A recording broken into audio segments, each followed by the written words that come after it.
அண்மை செய்தியை பார்த்து வருகிறோம். கள்ளச்சாராயம் விற்றதாக கைதாகி இருக்கும் 3 பேர் மீது கொலை வழக்கு பதிவு செய்யப்பட்டிருக்கிறது. ராமர், சின்னதுரை, ஜோசப் ராஜா ஆகியோர் கைது செய்யப்பட்டிருக்கும் நிலையில் அவர்கள் மீது கொலை வழக்கு பதிவு செய்யப்பட்டிருக்கிறது.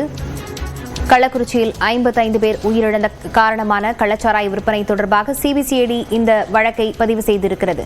இது தொடர்பான விவரங்களுடன் செய்தியாளர் கோகுல் இணைந்திருக்கிறார். கோகுல், விவரங்களை பதிவு செய்யலாம்.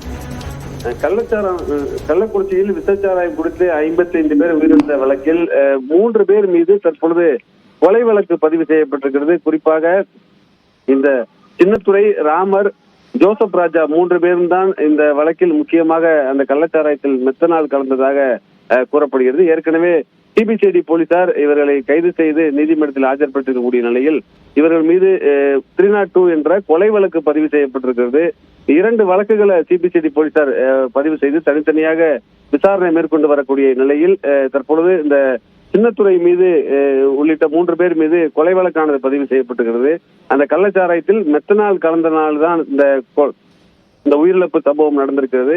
மெத்தனால் கலந்ததில் சின்னத்துறை தான் இதில் இந்த கள்ளச்சாரத்தை சப்ளை செய்ததாக கூறப்படுகிறது. அந்த அடிப்படையில இந்த கொலை வழக்கானது பதிவு செய்யப்பட்டிருக்கிறது. ஏற்கனவே நம்ம தொலைக்காட்சியுடைய சொல்லதிகாரம் நிகழ்ச்சியில் கூட விருந்தினர்கள் கொலை வழக்கு பதிவு செய்ய வேண்டும் என்ற ஒரு கருத்தை முன்வைத்திருந்த நிலையில் தற்பொழுது சிபிசிஐடி போலீசார் 302 என்ற கொலை வழக்கு பதிவு செய்து விசாரணை மேற்கொண்டு வர்றாங்க.